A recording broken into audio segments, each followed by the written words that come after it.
Video viral হবে কি হবে না তা জানি না, কিন্তু এত মানুষ ফেসবুকের ব্যাপারে কত কথা বলে, সেটা করো সেটা করো সেটা করো।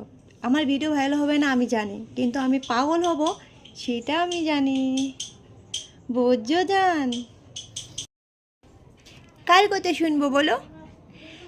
আমার কথা না তোমার কথা না পাড়া প্রতিবেশীর কথা? পাড়া প্রতিবেশী তো তোমার নিন্দে করবেই, কিন্তু বলবে রাস্তাঘাটে মেয়েটা বউটা কি বেস্তি করে ভিডিও বানায়, আমাদের বাড়ির বউ ছি ছি ছি ছি ছি ননি ছি, সেটাই বলবে। আর যখন তুমি ইনকাম করতে শুরু করবে তোমার, তখন বলবে দিদি ভাই বৌদি ভাই ভিডিও কী করে বানাই, আমাকে একটু শিখিয়ে দেবে?